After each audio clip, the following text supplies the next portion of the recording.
नमस्कार दोस्तों। Law of one यानी एक का कानून, या कह लीजिए एक का ज्ञान, या कह लीजिए एक का तरीका, यह उसका 5वां सत्र है जो जनवरी 23, 1981 को रिकॉर्ड किया गया था।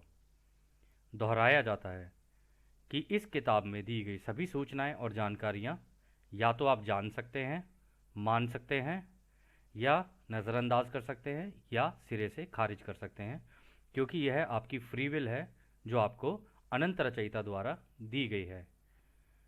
आइए दोस्तों, इसमें आगे बढ़ते हैं। तो इस सत्र की शुरुआत में दोबारा रा कहते हैं, हम रा हैं, हम तुम्हारा अनंत रचयिता के प्रेम और रोशनी में स्वागत करते हैं।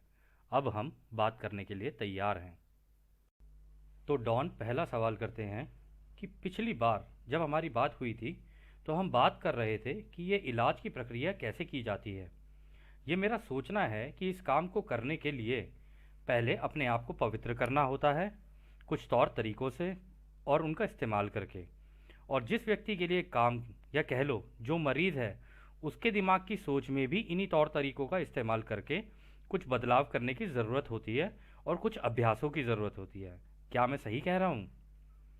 तो रा कहते हैं, हालांकि तुम जो सोच रहे हो वो सही है, परंतु तुम्हारे शब्दों का चयन ठीक नहीं है। जो इलाज करता है वो तो केवल एक माध्यम मात्र है, जैसे कि यहाँ कारला माध्यम है और हम उसके मुंह से बात कर रहे हैं। इस तरह से इलाज करना भी बिल्कुल ऐसा ही है जैसे हम और आप मिलकर कर रहे हैं। इसके लिए जिसका इलाज हो रहा है उसकी सोच भी उस परम रचयिता की सोच की तरफ झुकी होनी चाहिए। तो अगला सवाल डॉन करते हैं, हमने निर्णय लिया है कि यदि आपको ठीक लगे तो हम इसको अपना सम्मान और कर्तव्य समझकर सीखना और सिखाना चाहेंगे। क्या आप हमें बता सकते हैं कि हमारा सबसे पहला कदम क्या होना चाहिए इस तरीके से इलाज करने वाला बनने के लिए? तो रा इसका जवाब देते हैं, इसको करने के 3 चरणों में से पहला चरण है, सबसे पहले दिमाग को सीखना और सिखाना है कि उस अनंत रचयिता की अनंत बुद्धिमानिता को कैसे संपर्क करें। इसके लिए सबसे पहले ध्यान अवस्था में अपने अंदर जाकर शांति को खोजो और देखो। दिमाग एक दरवाजे की तरह खुलना बहुत ज़रूरी है। इसकी चाबी है शांति। इस दरवाजे के अंदर तुम्हें चरणबद्ध तरीके से, जिसको तुम जगह या भूगोल भी कह सकते हो, उसके आकार या ज्योमेट्री दिखेंगी जो आपस में जुड़ी हुई होती हैं, जैसे कि उनका आपसी रिश्ता हो। तो दोस्तों, यहाँ पर जो पहली चीज़ रा ने बोली है वो ये बोली है कि इसके लिए एक तो ध्यान अवस्था में जाकर अपने दिमाग को एकदम शांति की अवस्था में लाना होता है। ये सबसे पहली चाबी है इसको करने की, शांति, पीस। और दूसरा उन्होंने ये बोला है कि जब तुम इस शांति के अंदर चले जाओ तो धीरे धीरे धीरे धीरे, उन्होंने कहा ना चरणबद्ध तरीके से, यानी धीरे धीरे आगे चलो और देखते रहो। चाहे कोई भी एक चीज़ हो उसके ऊपर अपना पूरा ध्यान केंद्र कर लो और उसके अंदर घुसते चले जाओ, जाते जाओ जाते जाओ जाते जाओ। तुम्हें उसके अंदर ना अलग अलग आकार, अलग अलग ज्योमेट्रिकल शेप्स दिखनी शुरू हो जाएंगी। जैसे कि अभी हमने पिछले सत्र में देखा कि उन्होंने उसी पिरामिड के अंदर 4 ट्राइंगल थे। तो इसी तरीके से जब भी आप किसी चीज़ के अंदर जाओगे ना, तो उसके अंदर घुसते घुसते घुसते घुसते आपको उसके अंदर की ज्योमेट्री और उसके अंदर का आकार दिखने लग जाएगा। तो आगे रहा कहते हैं, इसमें निपुणता हासिल करने के लिए ये ज़रूरी है कि दिमागी अनुशासन हो और सबसे पहले अपने आप को जाना जाए।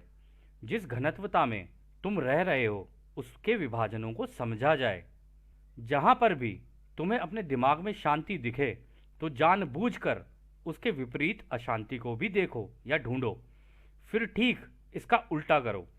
जहाँ अशांति दिखे वहाँ शांति को देखो, जहाँ शांति दिखे वहाँ अशांति को देखो। हर किसी के दिमाग में ये दोनों चीज़ें मौजूद हैं, बस उसे ढूंढना होता है। सबसे पहला अनुशासन अपने दिमाग में ये बनाना होता है कि क्या पसंद है और क्या नापसंद है। अपने ही दिमाग में क्या अच्छा है और क्या बुरा है उसका संतुलन बनाना होता है।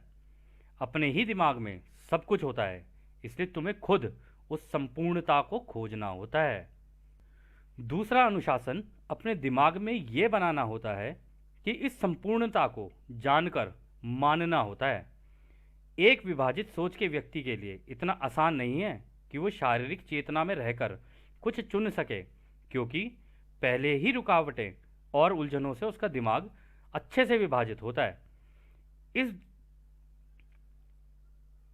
इस जानकर मानने की प्रक्रिया को करने से निर्णय लेने आसान हो जाते हैं, क्योंकि विभाजन का भी अच्छे से ज्ञान होता चला जाता है।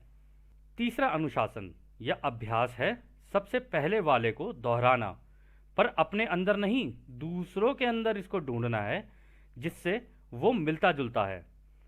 हर किसी में ये संपूर्णता होती ही होती है, इसलिए हर संतुलन को समझना जरूरी है।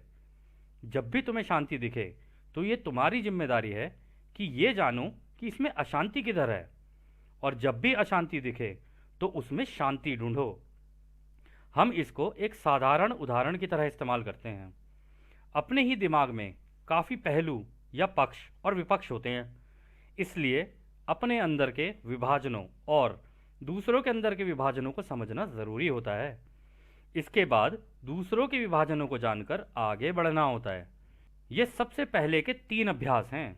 इसके बाद का चरण या अभ्यास होता है कि पहले के 3 अभ्यासों का इस्तेमाल करके दूसरी जगह रूप, आकार और विचार के लोगों को देखना, और फिर दूसरों को देखकर सबको देखना, और फिर रचयिता के दिमाग या पूरे ब्रह्मांड के दिमाग को देखना। तो दोस्तों, यहाँ पर जो इन्होंने बात बोली है ना, ये जो तीनों प्रैक्टिस बताई हैं कि अपने दिमाग में हमेशा जब भी ध्यान अवस्था में जाओ, आपने सुना होगा कि भाई ध्यान को एकदम शून्य कर दो, परंतु ऐसा होता नहीं है। ज़्यादातर ऐसा होता है कि जब भी कोई ध्यान लगा रहा होता है ना, तो दिमाग में कहीं कुछ चल रहा होगा, कहीं कुछ चल रहा होगा, कहीं कुछ चल रहा होगा।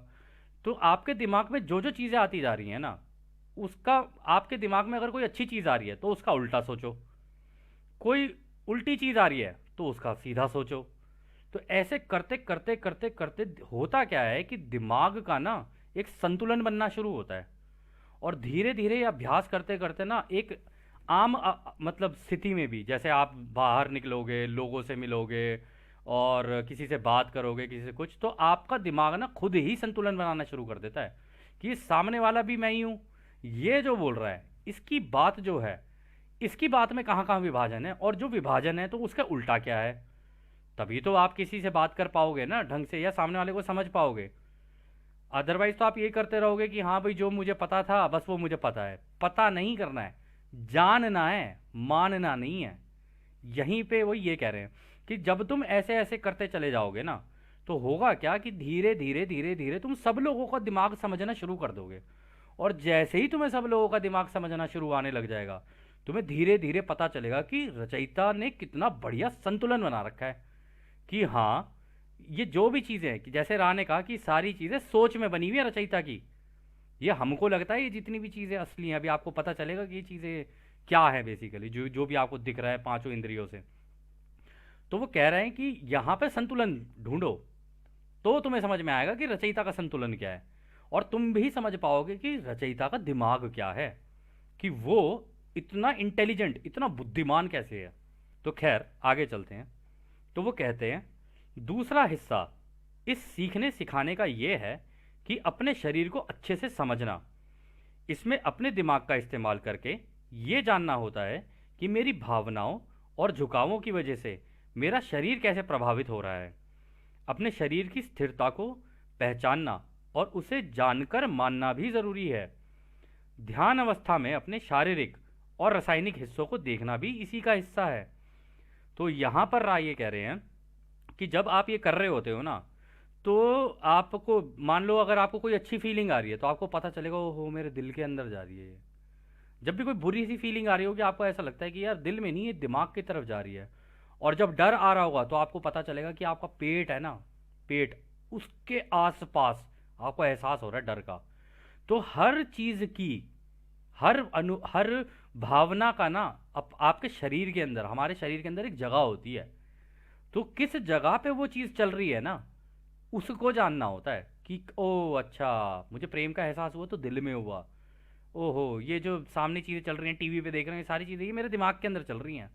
क्योंकि इससे इवन आपने कभी कभी देखा होगा, टीवी भी देखते देखते कोई अच्छा सा सीन आ गया प्रेम भरा, तो आहा दिल को बड़ी शांति सी मिलती है। अगर आपने देखा कि ओहो लड़ाई मार धाड़ हो रही, तो आपके अंदर भी ना, दिमाग आपके अंदर एक हलचल सी मचनी शुरू होगी। वो हलचल वास्तविकता में दिल में नहीं, दिमाग के अंदर हो रही होती है बहुत तेजी से। तो यहीं पे उन्होंने यही बताया था। फिर वो आगे कहते हैं, ये जो शरीर है ये दिमाग का बनाया हुआ प्राणी है। इसके अपने झुकाव होते हैं। अपने जैविक शरीर के झुकाव को समझकर इसका उल्टा भी समझना होता है, और अंत में इसको जानकर ही मानना होता है, और अपने आप को स्थिर बनाना होता है बिना किसी भेदभाव के। तो यहाँ पे वो कह रहे हैं कि जब तुम्हें ये पता चल जाएगा ना कि मान लो तुम्हें डर लग रहा है, पेट की तरफ जा रही चीज़ है, अचानक से अपना एकदम सोच चेंज कर दो, प्रेम भरी सी सोच ले आओ, तो एकदम से वो डर जो है ना नीचे से ऊपर चल के एकदम से तुम्हारे दिल की तरफ आ जाएगा। दिल की तरफ आएगा, वो एकदम शांत होना शुरू होगा। तुम्हें गुस्सा आ रहा है किसी की तरफ, तो गुस्सा कहाँ आ रहा होता है? गुस्सा जब भी किसी को आता है ना, तो आप उसका देखना, उसका चेहरा लाल होना शुरू होता है। जो चेहरा लाल होना शुरू होता है ना, तब अचानक से एकदम से दिमाग को घुमाना होता है, किसी घुमा के दोबारा कोई कुछ अच्छा सा सोचने लग जाऊं, और जैसे ही अच्छा सा सोचने लग जाओगे वो फिर दोबारा दिल की तरफ चला जाएगा। तो इस अभ्यास को करते करते ना आपका शरीर का भी संतुलन बनना शुरू हो जाता है। परंतु ये अभ्यास से आता है, और ये किसी बिना किसी भेदभाव के पहले अपने ऊपर करना होता है। फिर जब ये सारी चीज़ें आप अपने ऊपर कर रहे होते हो, तो सामने वाले के अंदर देखना होता है कि अच्छा अभी गुस्सा हो रहा है, ये लाल लाल हो रहा है इसका चेहरा, ओहो इसे डर लग रहा है, ओहो इसकी आंखें फटी चली जा रही हैं। ये सारी की सारी चीज़ें आपको समझ में आ जाएगी कि इसकी आंखों में क्या चल रहा है, इसके चेहरे पे क्या चल रहा है, इसके दिल में क्या चल रहा है, इसके हाथ कैसे चल रहे हैं। एक एक चीज़ आप बड़ी पैनी नज़र से अंदाज़ा भी नहीं, जान जाओगे कि सामने वाला क्या कर रहा है। फिर वो आगे कहते हैं, इन सबको करने के बाद उनको समझना होता है जिनको तुम दूसरा कहते हो। इसका सबसे सरल उदाहरण है कि हर मर्द एक औरत भी होता है, और हर औरत एक मर्द भी होती है। इनके बीच के विभाजन को भी समझना होता है, और इन दोनों के बीच की स्थिरता को जानकर और मानकर आगे बढ़ना होता है। तो दोस्तों, आपको लगा होगा कि यार हर मर्द एक औरत है, हर औरत एक मर्द है, ये क्या कहानी चल रही है, ऐसे कैसे हो सकता है? परंतु जो अच्छे लेवल के ध्यान करता होते हैं ना, उनको ये चीज़ पता चल जाती है कि वो ही अर्धनारीश्वर हैं।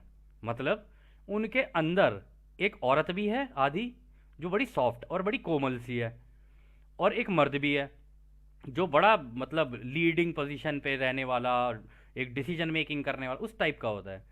तो अगर आप देखो औरतों को इस तरीके का करते हुए कि हाँ भाई ये लीडरशिप पोजीशन पे जा रही है, तो उस टाइम पर उसका वो लीडरशिप मेल वाला जो पार्ट है ना, मर्द वाला जो पार्ट है वो एक्टिवेट हो गया उसका, तो वो उस तरीके से बिहेव करने लग जाएगी, या उस तरीके से करने लग जाएगी चीज़ें।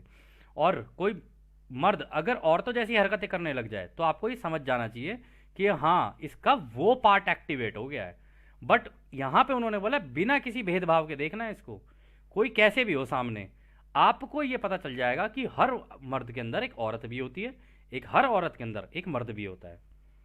तो आगे राह कहते हैं, अगले सत्र में इसके एक तीसरे हिस्से पर बात कर सकते हैं, और इस सत्र को आज के लिए यहीं समाप्त करते हैं। तो दोस्तों, आज के लिए ये 5वां सत्र यहीं समाप्त होता है, और जैसे कि राह हमेशा बोलते हैं कि हम तुम्हें अनंत रचयिता की प्रेम और रोशनी में, उसकी शक्ति में और उसकी शांति में छोड़कर चलते हैं। आद ने हमारे भाइयों, आद ने। धन्यवाद दोस्तों।